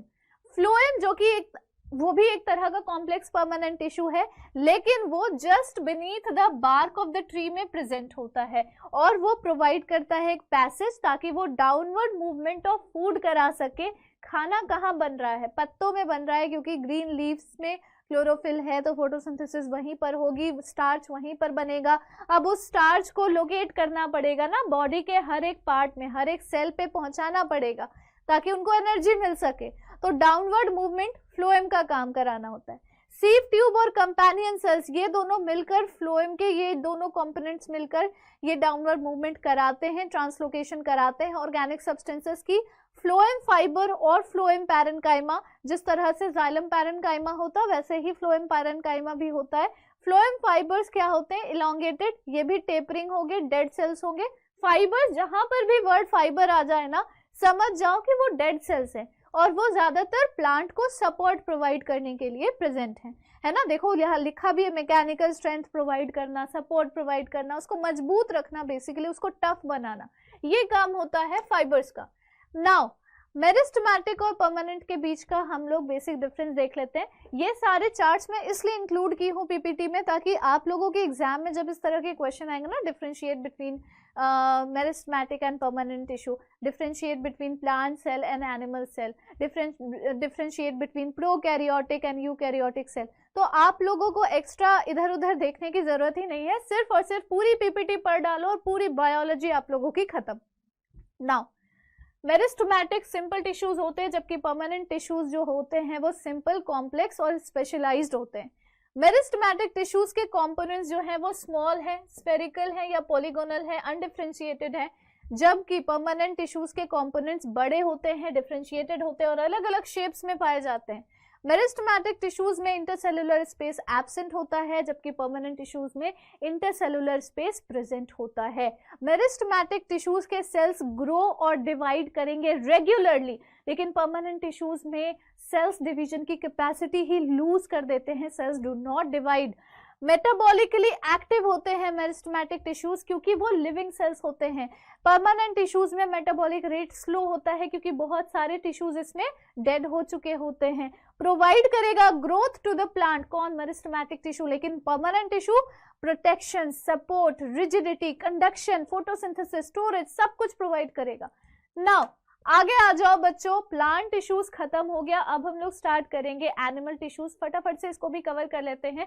एनिमल टिश्यूज 3 प्रकार के होंगे, 3 टाइप्स के होंगे, epithelial tissue, muscular tissue, connective tissue और नर्वस टिश्यू। एपिथेलियल के अंदर आपके पास आ जाएगा simple squamous epithelium, stratified squamous epithelium, columnar epithelium, ciliated columnar epithelium, cuboidal epithelium और ग्लैंडुलर एपिथेलियम। जबकि मस्कुलर टिश्यूज 3 तरह के आपको देखने को मिलेंगे, स्ट्राइटेड, नॉन स्ट्राइटेड और कार्डियक टिश्यू। कनेक्टिव टिश्यू आपको 3 तरह का दिखेगा, connective tissue proper, supportive connective tissue, fluid connective tissue, जिसमें connective tissue proper areolar, adipose और फाइब्रस होते हैं, सपोर्टिव कनेक्टिव टिश्यू कार्टिलेज और बोन्स होती है, फ्लूइड कनेक्टिव टिश्यू होती है ब्लड और लिम्फ। उसके बाद आ जाता है नर्वस टिश्यू, जिसका कोई ऐसा क्लासिफिकेशन नहीं है। सबसे पहले एपिथेलियल टिश्यूज के सारे अलग अलग क्लासिफिकेशन देख लो। सिंपल स्क्वामस एपिथेलियम, सेल्स जो होंगी बड़ी होगी, थिन होगी और फ्लैट होगी, बिल्कुल स्ट्रक्चर में चिपटी हुई होगी और ये करेगी ट्रांसपोर्ट ऑफ सब्सटेंस एक सेलेक्टिवली परमिएबल मेम्ब्रेन के थ्रू। स्ट्रैटिफाइड स्क्वामस एपिथेलियम, जो कि एक तरह से समझ लो कि आउटर प्रोटेक्टिव कवरिंग की तरह काम करता है, ये अंडरलाइंग टिश्यूज को प्रोटेक्शन प्रोवाइड करेगा। कॉलमनर एपिथेलियम टिश्यूज जो कॉलम्स की तरह, सिलेंड्रिकल पिलर की तरह प्रेजेंट होते हैं स्टमक और इंटेस्टाइन की इनर लाइनिंग में, ये अब्जॉर्प्शन, न्यूट्रिएंट्स और डाइजेस्टेड फूड का अब्जॉर्प्शन करने का काम करते हैं। सिलिएटेड कॉलमनर एपिथेलियम जो ज्यादातर छोटे छोटे small hair like structure called cilia को पोजेस करेंगे, ये ज्यादातर प्रेजेंट होते हैं ट्रैकिया, लंग्स, रेस्पिरेटरी सिस्टम और बकल चेम्बर्स की इनर लाइनिंग में, और इनका काम होता है कि मूवमेंट करा सके मटेरियल्स का और पुश कर सके म्यूकस को फॉरवर्ड, ताकि वो उसे क्लियर कर पाए, उस पर्टिकुलर ट्रैक्ट को क्लियर कर पाए। क्यूबॉइडल एपिथेलियम जो कि क्यूब शेप का एपिथेलियम होता है, प्लेस्ड होता है बेसमेंट मेम्ब्रेन में, और ये प्रेजेंट होगा किडनी के ट्यूब्यूल की लाइनिंग्स में as well in the duct of salivary gland. काम इसका होता है absorption of useful material from urine before it is passed out. तो आपको क्यूबॉइडल एपिथेलियम देखने को मिलेगा डक्ट्स में।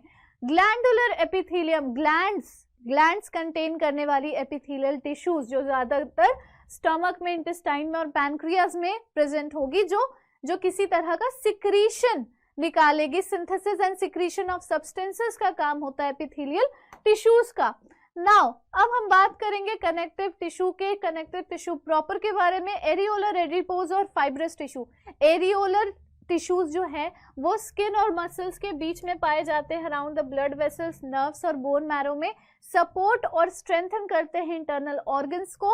एडिपोज टिश्यू का काम होता है कि वो बॉडी को इंसुलेट कर सके, हीट लॉस करने से बचा सके, और ज्यादातर स्किन के नीचे प्रेजेंट होती है, किडनीज के अराउंड प्रेजेंट होती है और इंटेस्टाइन के अराउंड प्रेजेंट होती है। ठीक है, एडिपोज फैट कंटेन करने वाली ये सेल्स होती है, ग्लोब्यूल्स होते हैं। फाइब्रस टिश्यू ज्यादातर फाइबर्स के बने हुए होते हैं और ये बोन्स और मसल्स के बीच में जो स्पेसेस होते हैं उसमें प्रेजेंट होगी। टेंडन हेल्प करेगा मसल को बोन से अटैच करने में और लिगामेंट हेल्प करेगा मसल को मसल से अटैच रखने में। नाउ अब हम बात करेंगे सपोर्टिव कनेक्टिव टिश्यू के बारे में, यानी कि कार्टिलेज और बोन। ये आप लोगों को पता है, ये बोन क्या होता है, कार्टिलेज क्या होता है। कार्टिलेज नॉन पोरस होगा, सेमी ट्रांसपेरेंट होगा और इलास्टिक सा होगा। आप थोड़ा सा उसको बेंड भी कर सकते हो। नोज में आप इसको देखो बेंड कर पा रहे हो आसानी से। एक्सटर्नल ईयर में प्रेजेंट होता है, ट्रैकिया में, लैरिंग्स में, long bones between the vertebrae में प्रेजेंट होता है।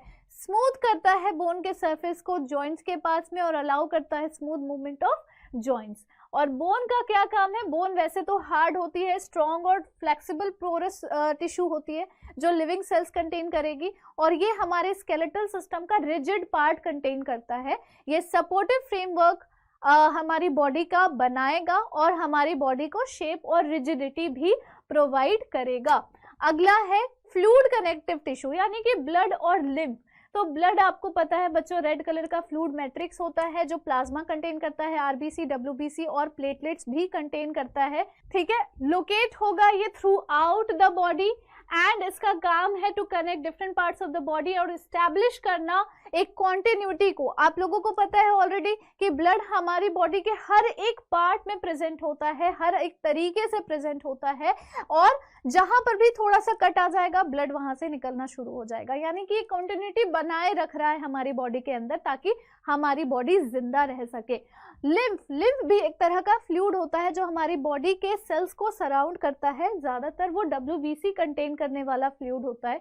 हमारी बॉडी में थ्रू आउट प्रेजेंट होता है लिम्फ भी, ब्लड की ही तरह। ठीक है, सो इसका काम है टू ट्रांसपोर्ट न्यूट्रिएंट और प्रोवाइड करना protection against the deadly diseases या फिर इन्फेक्शन से प्रोटेक्ट करना। अब हम लोग बात करते हैं बच्चों मस्कुलर टिश्यू के बारे में, मसल टिश्यू के बारे में। मसल टिश्यू भी 3 तरीके के होते हैं। कौन कौन से? स्ट्राइटेड या फिर स्केलेटल या फिर स्ट्राइप्ड या फिर वॉलंटरी मसल।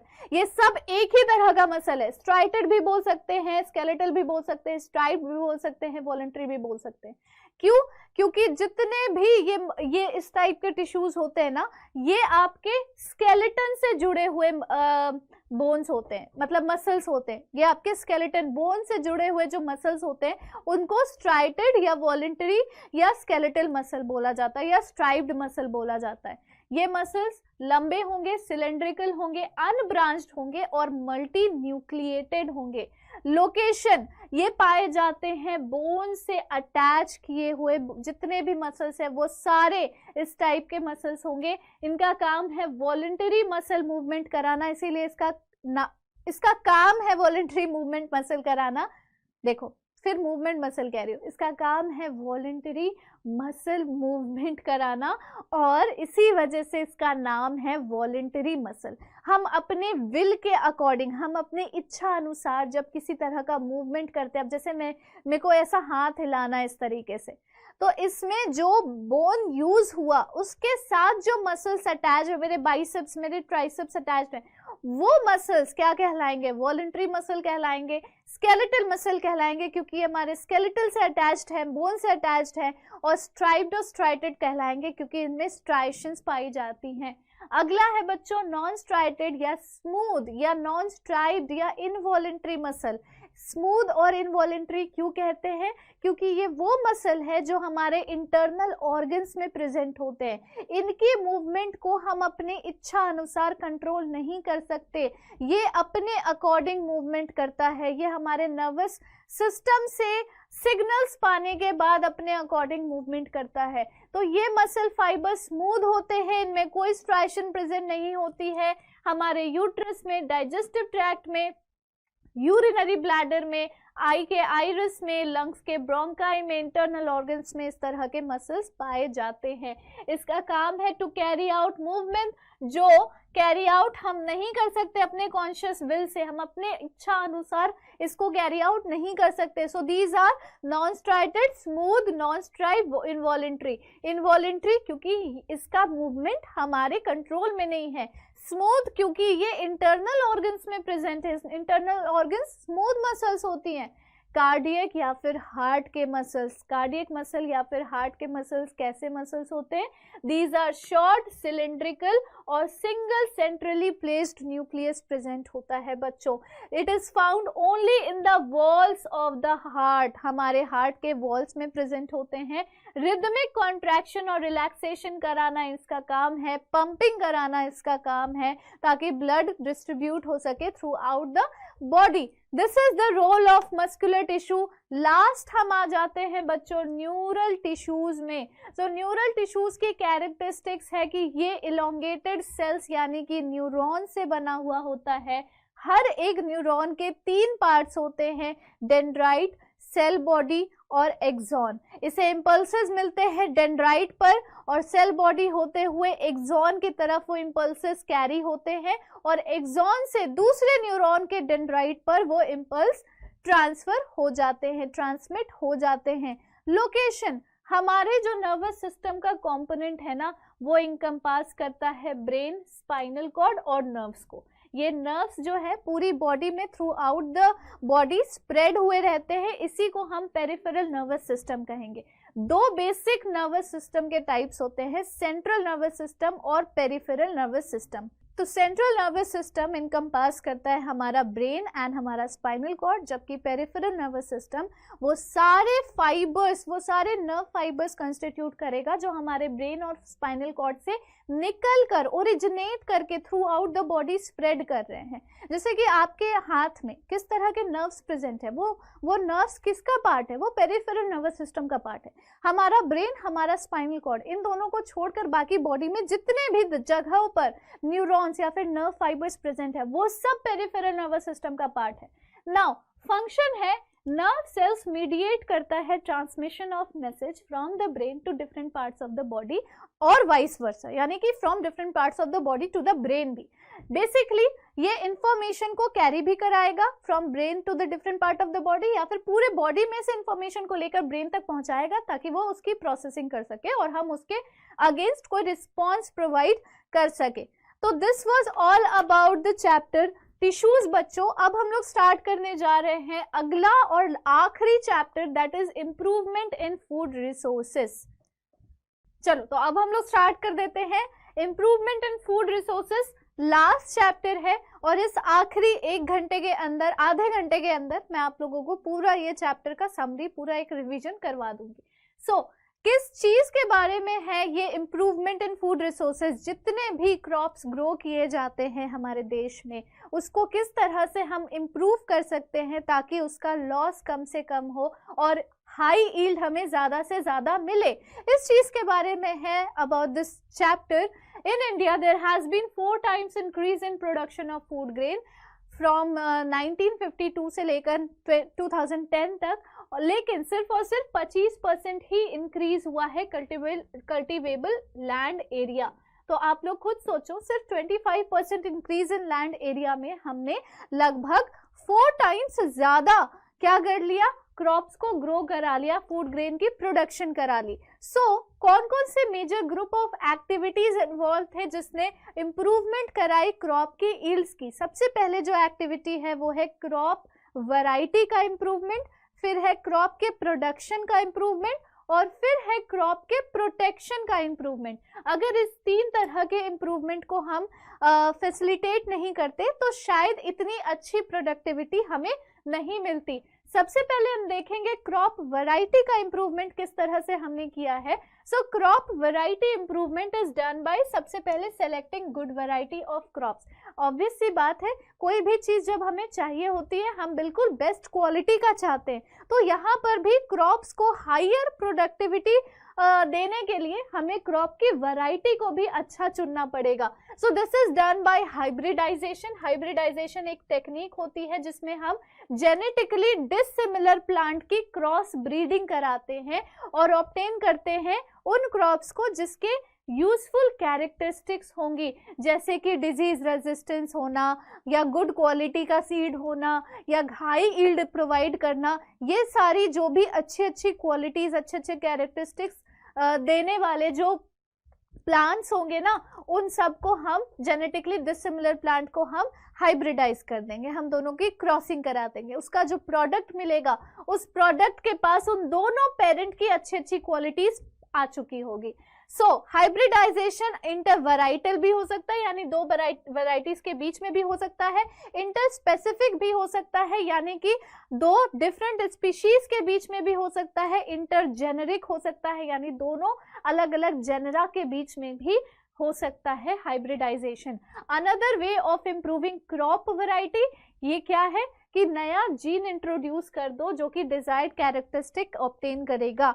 कोई भी ऐसा जीन जिस जीन में वो कैपेसिटी है कि वो एक अच्छा कैरेक्टरिस्टिक दे सके, उस जीन को इंट्रोड्यूस कर दो उस प्लांट बॉडी के अंदर एंड काम हो जाएगा, ठीक है।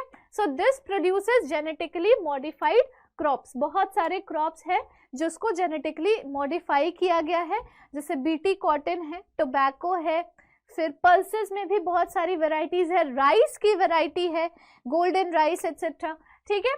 सो क्रॉप की वैरायटी को इम्प्रूव हमने बाकी किस किस तरीके से किया, किस वजह से किया, हायर यील्ड मिल सके, इंक्रीज हो जाए प्रोडक्टिविटी, बायोटिक और एबायोटिक रेजिस्टेंट हो सके, यानी कि जितने भी बायोटिक फैक्टर्स है, जैसे कि कभी कभी कीड़े लग जाते थे, डिजीजेस लग जाती थी, अलग अलग तरह के वायरसेस का अटैक हो जाता था, वो सब ना हो, उससे वो रेजिस्टेंट हो। और एबायोटिक फैक्टर जैसे कि ड्रॉट है, सैलिनिटी है, हीट है, कोल्ड है, इन सब से भी वो प्लांट जो है, वो क्रॉप जो रहे, वो प्रोटेक्टेड रहे, रेजिस्टेंट रहे। मैच्योरिटी ड्यूरेशन चेंज करने के लिए अगर हम सोइंग और हार्वेस्टिंग के बीच के ड्यूरेशन को रिड्यूस कर देते हैं तो हमें साल में ज्यादा टाइम मिल सकता है कि हम एक से ज्यादा क्रॉप को ग्रो करा सके, दो से ज्यादा क्रॉप को ग्रो करा सके। वाइडर अडेप्टेबिलिटी, अलग अलग क्लाइमेटिक रीजन्स में हम क्रॉप को ग्रो करा सके, इसकी अडेप्टेबिलिटी के लिए भी हमने क्रॉप वैरायटी का इम्प्रूवमेंट किया। डिजायरेबल एग्रोनॉमिक कैरेक्टर्स, वो सारे अच्छे अच्छे कैरेक्टर जैसे कि ज्यादा टॉलनेस होना चाहिए, ज्यादा ब्रांचिंग होना चाहिए फॉडर क्रॉप्स में, लेकिन डॉर्फनेस होनी चाहिए सीरियल क्रॉप्स में, तो ये सारी डिजायरेबल क्वालिटीज थी। इन सब के लिए भी हमने क्रॉप वैरायटी इंप्रूव कराया। Now we will see crop का प्रोडक्शन कैसे इंप्रूव किया और क्यों किया। सबसे पहले क्रॉप का प्रोडक्शन मैनेजमेंट करने के लिए हमें उसके न्यूट्रिएंट को मैनेज करना होगा, इरिगेशन और क्रॉपिंग मैनेजमेंट करना पड़ेगा। न्यूट्रिएंट मैनेज हम कैसे करेंगे, क्योंकि प्लांट हमारे एयर, वाटर और सॉइल से न्यूट्रिएंट्स ले रहे होते हैं। यहाँ पर लगभग 16 अलग तरह का न्यूट्रिएंट होता है जो प्लांट रिक्वायर करता है, प्लांट को उसकी जरूरत होती है ताकि वो प्रॉपर ग्रोथ कर सके। एयर सप्लाई करता है ऑक्सीजन और कार्बन डाइऑक्साइड, वाटर सप्लाई करती है हाइड्रोजन, और बाकी के 13 न्यूट्रिएंट्स होते हैं सॉइल में प्रेजेंट।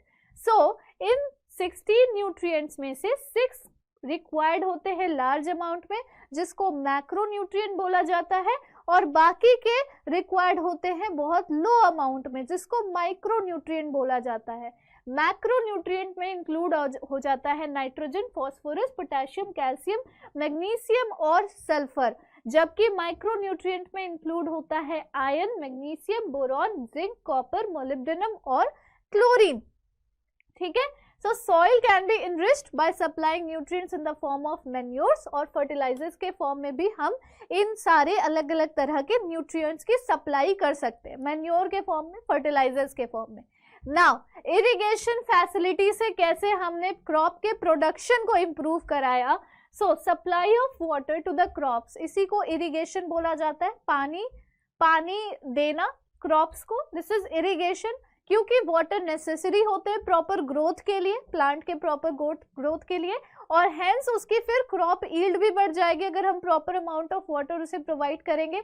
अलग अलग इरिगेशन सिस्टम यूज किए जाते हैं ताकि हम वाटर की सप्लाई कर सके एग्रीकल्चरल लैंड में, और वो अलग अलग सिस्टम क्या है, वेल्स है, कनाल है, रिवर लिफ्ट सिस्टम है, टैंक है, चेक डैम्स हैं।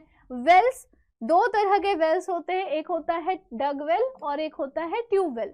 डग वेल में वाटर कलेक्टेड होता है जो कि एक स्ट्रैटा में प्रेजेंट होगा, और ट्यूब वेल में वाटर को फ्रॉम डीप स्ट्रैटा निकाला जाता है। ट्यूब वेल्स आपको पता ही है उसके बारे में। कनाल, कनाल रिसीव करता है वाटर एक रिजर्वोयर से या फिर रिवर से और उसे फील्ड में अलग अलग जगहों पर डिस्ट्रीब्यूट करा देता है। छोटी छोटी नालियां होती है ना, उसी को कनाल कहते हैं, ठीक है। रिवर लिफ्ट सिस्टम, इस सिस्टम में वाटर को रिवर से लिफ्ट किया जाएगा ताकि वो फील्ड जो कि रिवर से ज्यादा क्लोज है उसको इरिगेट कर सके। अब नदी में इतनी ज्यादा पानी बह रही है तो क्यों ना उन पानियों से थोड़ा सा हम फायदा ले सके, उन पानियों को हम यूज कर सके इरिगेशन के लिए, है ना। टैंक्स स्मॉल स्टोरेज रिजर्वॉयर्स होते हैं जो कि वाटर सप्लाई करते हैं फील्ड्स में। टैंक्स हमारे घरों पर भी होते हैं, बस उसी तरीके से है। Check dams, these are used to stop rain water from flowing away, और ये हेल्प करता है ग्राउंड वाटर के लेवल को इंक्रीज कराने के लिए ताकि सॉइल इरोजन कम हो जाए, कम रिड्यूस हो जाए, ठीक है। तो ये हो गए इरिगेशन पैटर्न्स। अब हम लोग देखेंगे क्रॉपिंग पैटर्न्स। इरिगेशन की अलग अलग फैसिलिटीज तो हम लोगों ने देख ली कि किस तरह से ये यूज करके हम क्रॉप के इम्प्रूवमेंट, क्रॉप के प्रोडक्शन को इम्प्रूव कर सकते हैं। अब हम देखेंगे कि क्रॉपिंग पैटर्न को चेंज कर करके हम कैसे क्रॉप के प्रोडक्शन को इम्प्रूव कर सकते हैं। तो अलग अलग तरह का वे होता है, अलग अलग तरह का रास्ता होता है क्रॉप को ग्रो कराने के लिए ताकि ज़्यादा से ज़्यादा हमें उससे बेनिफिट मिल सके। और ये इंक्लूड करेगा mixed cropping, intercropping, crop rotation. Mixed cropping का मतलब है कि हम 2 या 2 से ज़्यादा क्रॉप को एक ही फील्ड में एक ही साथ ग्रो करा दें। जैसे कि वीट और ग्राम को एक साथ ग्रो करा दिया, वीट और मस्टर्ड को एक साथ ग्रो करा दिया, ग्राउंडनट को, सनफ्लावर को एक साथ ग्रो करा दिया। इससे क्या होगा कि इन केस 2 में से कोई एक क्रॉप फेल भी हो जाता है तो कम से कम दूसरा क्रॉप सक्सेसफुली प्रोड्यूस हो जाएगा और हमें एक अच्छी यील्ड मिल जाएगी। इंटरक्रॉपिंग का मतलब होता है 2 या 2 से ज्यादा क्रॉप को हम सेम फील्ड में ऑल्टरनेट रोज में साइमल्टेनियसली ग्रो करा रहे हैं। साइमल्टेनियसली का मतलब है एक साथ, ऑल्टरनेट रोज बना लिया। जैसे कि फॉर एग्जाम्पल मेज और सोयाबीन, एक पहला रो है मेज का, दूसरा सोयाबीन का, तीसरा मेज का, फिर चौथा सोयाबीन का। ऐसे अलग अलग रोज में हमने ग्रो करा दिए क्रॉप्स को। This is intercropping pattern, intercropping. और ये हेल्प करता है in better use of nutrient और प्रिवेंट करेगा स्प्रेड ऑफ डिजीज को। एक ही तरह के क्रॉप में सेम तरह का डिजीज को मतलब स्प्रेड करने से ये रोकेगा। Crop rotation is growing different crops in the same field in succession. Growing leguminous crop after growing cereal crop help to increase soil fertility. अगर क्रॉप रोटेशन अच्छे तरीके से किया जाए तो 2 से 3 क्रॉप को हम एक साल में प्रॉफिटेबली ग्रो करा सकते हैं। क्रॉप रोटेशन एक तरह से समझ लो कि पहले लेग्यूमिनस क्रॉप, पहले दाल वाल वाली क्रॉप्स को पहले हमने ग्रो करा लिया और उसके बाद सीरियल वाले क्रॉप्स को ग्रो करा लिया, फिर हमने लेग्यूमिनस दाल और बीन्स वाले क्रॉप्स को ग्रो करा लिया। तो इससे सॉइल की फर्टिलिटी भी इंक्रीज हो जाती है। So these are the techniques, these are the patterns of cropping जिससे we can improve the production of crops. अब हम बात करेंगे क्रॉप के प्रोटेक्शन के बारे में। क्रॉप को कैसे प्रोटेक्ट किया जा सकता है ये तो हम लोगों ने देख लिया कि क्रॉप को कैसे हम प्रोड्यूस करेंगे, क्रॉप को कैसे हम अच्छा बेटर बनाएंगे हाइब्रिडाइज कराकर एंड ऑल दैट। लेकिन अब लास्ट है कि क्रॉप को हम प्रोटेक्ट कैसे करेंगे। सो क्रॉप्स जो फील्ड में डैमेज हो जाते हैं वीड्स के वजह से, इंसेक्ट्स की वजह से या अलग अलग तरह के डिजीज़ की वजह से जो कि वायरस और बैक्टीरिया भी कॉज करता है, तो उसमें वीड्स जो है वो अनवांटेड प्लांट्स होती हैं जो ग्रो होती है फील्ड में, जैसे कि ज़ैंथियम है, पार्थेनियम है, साइपरनिकस है, रोडेंटस, साइपरनिकस रोडेंटस एक्सेट्रा। ये compete करेंगी क्रॉप के साथ फूड के लिए, स्पेस के लिए, सनलाइट के लिए, और ये न्यूट्रिएंट्स को भी यूज कर लेंगी जो कि रिड्यूस करता है क्रॉप यील्ड को। तो किस तरह से बचाया जाए, किस तरह से प्रोटेक्ट किया जाए क्रॉप को। इंसेक्ट पेस्ट कॉज करता है डैमेज प्लांट के रूट में, स्टेम में, लीव्स में, सेल सैप को सक कर लेता है, बोर करता है स्टेम और फ्रूट्स को, यानी कि होल बना देगा स्टेम्स में, फ्रूट्स में होल कर देगा। ये सारी चीजें ये इंसेक्ट पेस्ट करते हैं। These can reduce crop yield. Ultimately ये क्रॉप यील्ड को बुरी तरह से रिड्यूस कर सकता है, खत्म कर सकता है. So diseases in plants are caused by pathogens, जैसे कि वायरस है, बैक्टीरिया है, फंजाई है, ये सब रिड्यूस करते हैं क्रॉप की यील्ड को. वीड्स, इंसेक्ट पेस्ट, डिजीजेस, ये सब कंट्रोल किया जा सकता है अगर हम वीडीसाइड, इंसेक्टिसाइड, फंजीसाइड ये सब यूज करें. ये सब हम प्लांट के क्रॉप्स में स्प्रे तो करते हैं, लेकिन इससे खतरा भी होता है प्लांट्स को, है ना. Since these chemicals are poisonous, अगर इसका एक्सेसिव यूज कर दिया जाए तो ये इन्वायरमेंटल पोल्यूशन भी कॉज करेगा. सबसे पहले तो सॉइल पोल्यूशन कॉज करेगा, वाटर पोल्यूशन कॉज करेगा, क्योंकि जब बारिश होगी या फिर इरिगेशन किया जाएगा तो वो सारे केमिकल्स धुल के पानी में भी मिल जाएंगे, और इससे क्या होगा, धीरे धीरे पोल्यूशन और ज़्यादा बढ़ जाएगा और वो हार्मफुल होगा for other organisms, other living organisms. अब हम क्या कर सकते हैं, मैन्योर एक टेक्निक है. It is prepared by the decomposition of plant and animal waste. जितना भी घर से कूड़ा कचरा निकल रहा है ना, जो कि बायोडिग्रेडेबल हो, उसको हम मैन्योर बना सकते हैं. ये कंटेन करता है ऑर्गेनिक मैटर और न्यूट्रिएंट्स, और ये सॉइल की फर्टिलिटी भी इंक्रीज करा देता है. क्यों? क्योंकि जो डीके कर रही होती है सारे वेस्ट, वो डीके का मतलब क्या है कि सारा ऑर्गेनिक मटेरियल कन्वर्ट हो जाएगा इनऑर्गेनिक मिनरल्स में. वही इनऑर्गेनिक मिनरल्स जिसकी सॉइल को, जिसकी प्लांट को जरूरत होती है. Now it helps to reduce use of fertilizers and recycle farm waste and protect the environment. There are two types of manures. दो तरह के manures होते हैं, एक होता है कंपोस्ट और एक होता है ग्रीन मैन्योर. कंपोस्ट क्या है? प्रिपेयर होता है bye the decomposition of plant और एनिमल वेस्ट में. एक कंपोस्ट पिट में हम लोग इसको डिकम्पोज कराते हैं. कंपोस्ट प्रिपेयर किया जाता है बाय यूजिंग अर्थवॉर्म्स, जिसको वर्मी कंपोस्ट भी हम कहते हैं. अर्थवॉर्म को वर्मी कंपोस्ट क्यों कहते हैं? क्योंकि वो जल्दी इजीली डिग्रेड कर सकते हैं इन मैटर्स को, इन ऑर्गेनिक मैटर्स को. ठीक है. ग्रीन मैन्योर, सीड को फील्ड में सो करने से पहले सम ग्रीन प्लांट जैसे कि सन हेम्प है, गौर एक्सेट्रा है, इसे सॉइल के साथ मिक्स किया जाता है प्लोइंग टेक्निक से. ये प्लांट टर्न कर जाते हैं ग्रीन मैन्योर में, और ये सॉइल को नाइट्रोजन रिच बना देते हैं और फॉस्फोरस रिच भी बना देते हैं, जो अल्टीमेटली एक बहुत ही इम्पॉर्टेंट न्यूट्रिएंट है प्लांट की ग्रोथ कराने के लिए. तो इस तरीके से we can save the crop, we can save the plant. अगला है बच्चों फर्टिलाइजर. फर्टिलाइजर को भी यूज किया जा सकता है क्रॉप प्रोटेक्शन के लिए. सो फर्टिलाइजर्स बेसिकली केमिकल सब्सटेंसेस होते हैं जो फैक्ट्रीज में हम कमर्शियली बनाते हैं. लेकिन यहाँ पर एक ट्विस्ट है कि फर्टिलाइजर को ना यूजफुल चीज़ों से भी बनाया जा सकता है, जिसको बायो फर्टिलाइजर्स कहते हैं. जब आप हायर स्टडीज में जाओगे तो आप बायो फर्टिलाइजर्स के बारे में पढ़ोगे.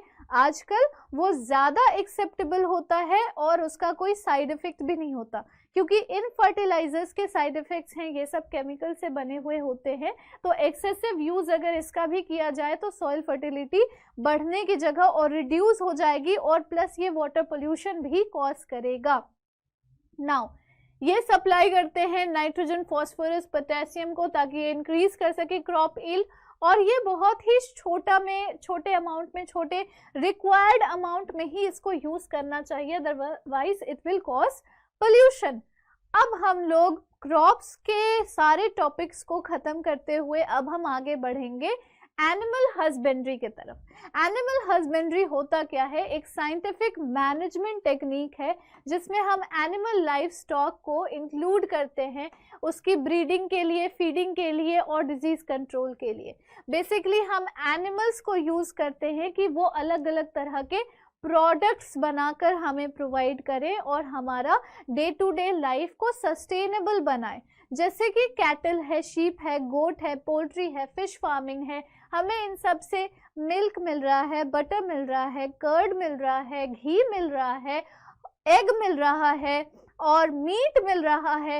ये सारी चीज़ें हमारी डेली स्टेपल फूड में इंक्लूड की जाती है. तो बेसिकली हम क्या कर रहे हैं, इन जानवरों को, इन लाइफ स्टॉक को यूज कर रहे हैं बाय फीडिंग देम. इसकी ब्रीडिंग करा रहे हैं, इसको फीड करा रहे हैं, इसको कंट्रोल करा रहे हैं, और प्लस उसके बदले हमें इनसे अच्छी अच्छी चीजें एज अ प्रोडक्ट मिल रही होती है।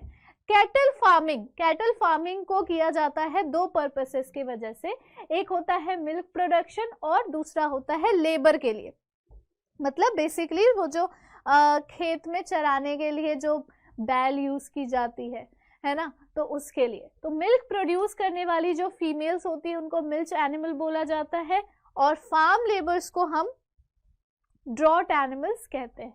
मिल्क प्रोडक्शन डिपेंड करता है ड्यूरेशन ऑफ लैक्टेशन पीरियड में, यानी period of milk production after the birth of the काफ। उसका बच्चा हुआ, छोटा सा बाछी हुआ, उसके बाद वो जितने भी ड्यूरेशन तक मिल्क सिक्रीट कर सकेगी उतने टाइम तक हमें मिल्क मिलेगा। नाउ मिल्क प्रोडक्शन को इंक्रीज भी किया जा सकता है bye increasing the lactation period. Foreign breeds जैसे कि जर्सी और ब्राउन स्विस हैं, उनकी लंबी लंबी लॉन्ग लैक्टेशन पीरियड्स होती हैं, और लोकल ब्रीड्स जैसे कि रेड सिंधी है, साहिवाल है, ये ज़्यादातर डिजीज रेजिस्टेंट होती हैं, उनको जल्दी बीमारियां होती नहीं हैं। तो हम क्या कराएंगे, फिर से वही हाइब्रिडाइजेशन का टेक्निक यूज करेंगे। We can cross breed them to get animals जिसके पास दोनों क्वालिटीज हो, लॉन्गर लैक्टेशन पीरियड हो और डिसीज रेजिस्टेंट हो, तो क्या हो जाएगा, अच्छा रहेगा, है ना, हमें ज़्यादा अच्छी यील्ड मिल सकेगी। Cattle shelter should be clean and well ventilated with sloping floors, ताकि इजी क्लीनिंग की जा सके, इजी क्लीनिंग हो सके। Cattle feed should include roughage include करना चाहिए, क्योंकि उसमें फाइबर्स होते हैं जो उसके डाइजेस्टिव सिस्टम को बिल्कुल क्लीन रखेगा, है ना, और उसको ज़्यादा से ज़्यादा प्रोटीन अब्जॉर्ब उसकी बॉडी कर पाएगी, और उससे फिर इवेंचुअली हमें अच्छा प्रोडक्ट मिलेगा। Cattle diseases are caused by parasite, bacteria और वायरसेस। एक्सटर्नल पैरासाइट्स जो होते हैं वो स्किन डिजीज कॉज करते हैं।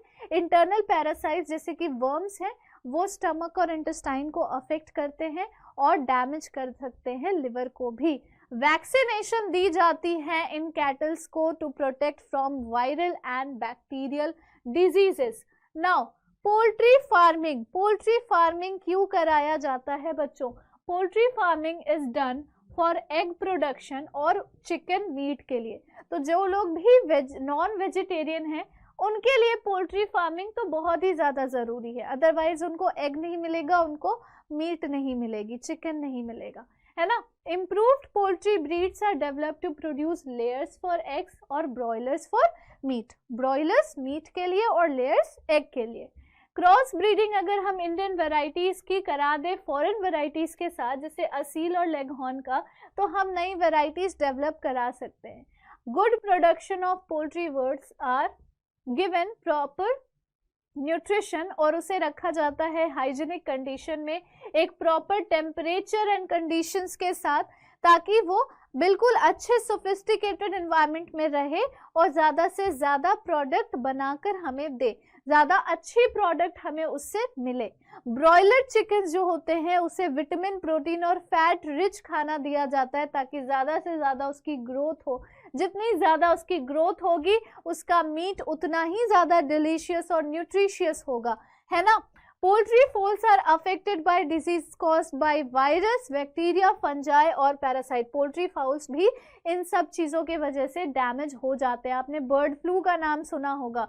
बर्ड फ्लू जब सुनने में आता है कि बर्ड फ्लू फैल रहा है, तो उस टाइम पर लोग चिकन वगैरह नहीं खरीदते, मीट वगैरह कंज्यूम नहीं करते, बिकॉज उनको डर रहता है कि जो चिकन या मीट हम खरीदने जा रहे हैं क्या पता वो ऑलरेडी इन्फेक्टेड हो, क्योंकि बर्ड फ्लू का टाइम चल रहा है।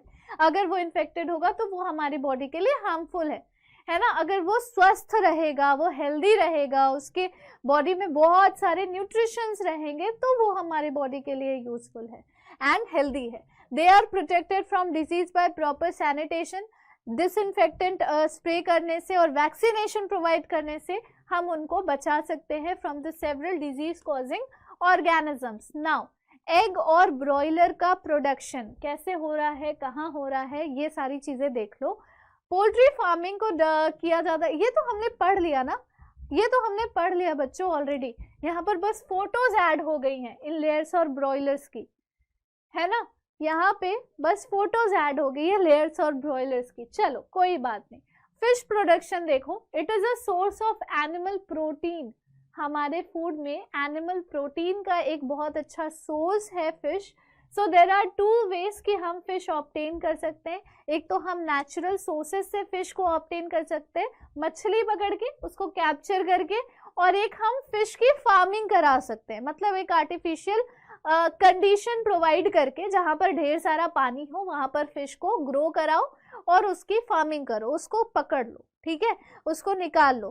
तो उसी को कल्चर ऑफ फिशरी कहा जाता है, फिशरी कल्चर कहा जाता है।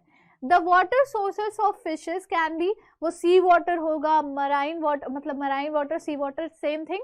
फ्रेश वाटर हो सकता है जैसे रिवर्स है, लेक्स है, ponds etcetera. Marine fisheries, popular marine fish varieties क्या है, पॉम्फ्रेट है, मैकरेल है, टूना है, सार्डिन्स है, और they are caught by fishing nets from boats. कुछ मराइन फिशेस सी वाटर में फार्म की जाती हैं और ये इंक्लूड करता है prawns, mullets, pearl oysters, mussels, oysters etcetera. और हम कभी कभी ऑयस्टर्स के अंदर से पर्ल भी एक्सट्रैक्ट कर लेते हैं जो कि मार्केट में बहुत हाई वैल्यू में बेचा जाता है, and ultimately it is a source of good economy. Now inland fisheries यानी कि culture fisheries done in fresh water and brackish water, where sea water और fresh water are mix together. Brackish क्या है, थोड़ा सा खारा पानी, जहाँ सी वाटर को और फ्रेश वाटर को हम मिक्स कर देते हैं।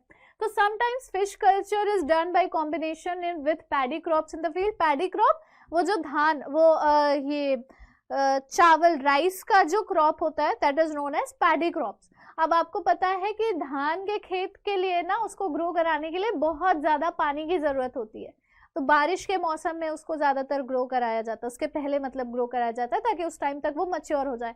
तो पैडी क्रॉप के साथ हम फिश की कल्चरिंग करा सकते हैं, ठीक है। उस खेत में बहुत सारा पानी जब डाल दिया तो उसमें छोटी छोटी फिशेस भी रह रही है, ऐसा भी हम करा सकते हैं। तो इसी को कॉम्पोजिट फिश कल्चर बोला जाता है। कॉम्पोजिट फिश कल्चर पे क्वेश्चंस पूछे जाते हैं बच्चों, तो इसका आप लोग आंसर आई गेस अब आप लोग दे पाओगे।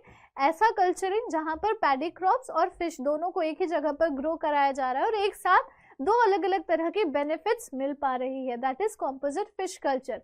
कॉमन फिशेस जो इनलैंड फिश फार्म्स में देखा जाता है वो क्या है, रोहू है, मृगाल है, कतला है, ग्रास कार्प है, सिल्वर क्रैप है, कॉमन कार्प भी है। ये सारे जो फिशेस हैं ये इनलैंड फिशरीज में देखे जाते हैं या फिर ग्रो कराए जाते हैं। Now we will talk about bee keeping. बच्चों बी कीपिंग क्या है, it is done to obtain honey और wax, one of the most nutritious thing जो हमें मिल सकती है। इतना ज़्यादा न्यूट्रिशियस होता है हनी, इसमें हर तरीके का न्यूट्रिशन पाया जाता है, बहुत ही बेनिफिशियल है हमारी बॉडी के लिए, हमारे अच्छे ग्रोथ के लिए। प्लस वैक्स जो अलग से एक बाई प्रोडक्ट हमें मिल रहा है, वो वैक्स अलग अलग चीज़ों को बनाने के लिए यूज़ की जा सकती है, कॉस्मेटिक चीज़ें बनाने के लिए, अलग अलग तरह के मेडिसिन के लिए, पैकेजिंग वगैरह के लिए भी वैक्स को यूज़ किया जाता है। Honey is used as a source of energy और इसके बहुत सारे मेडिसिनल यूजेस होते हैं। वैक्स को मेडिसिनल प्रिपरेशंस में यूज़ किया जाता है, पॉलिशेस वगैरह बनाने के लिए भी यूज़ किया जाता है, ठीक है। लिपस्टिक वगैरह जो बनती है ना, उसमें वैक्स का भी यूज़ होता है। लोकल वेराइटीज़ ऑफ बीज जो यूज़ की जाती है हनी प्रोडक्शन के लिए वो होती हैं इंडियन बीज, रॉक बी और little bee. Now an Italian variety of bees also being used for large scale production of honey. Bees collect करते हैं नेक्टर फ्लावर्स में से और उसे कन्वर्ट करते हैं हनी में बी हाइव्स के अंदर। तो कुछ लोग होते हैं जो बेसिकली ये एपीकल्चर करा रहे हैं, बी कीपिंग करवा रहे हैं, उनको बी हाइव्स से डील करना बहुत अच्छे से आता है, क्योंकि बी हाइव्स में बहुत सारे बीज प्रेजेंट होते हैं।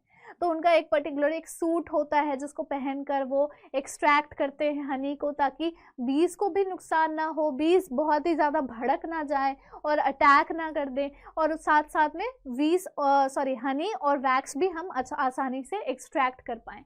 बीज को आर्टिफिशियली ग्रो किया जाता है इन एपियरीज और हनी को एक्सट्रैक्ट किया जाता है बाय मशीन, जिसे हम हनी एक्सट्रैक्टर भी बोलते हैं। सो बच्चों I guess almost this chapter is over and इसी के साथ बच्चों हमारा पूरा का पूरा ये सिलेबस बायोलॉजी का ख़त्म होता है। 90 मिनट के अंदर, 90 मिनट्स के अंदर I have completed full one shot biology आप लोगों के लिए।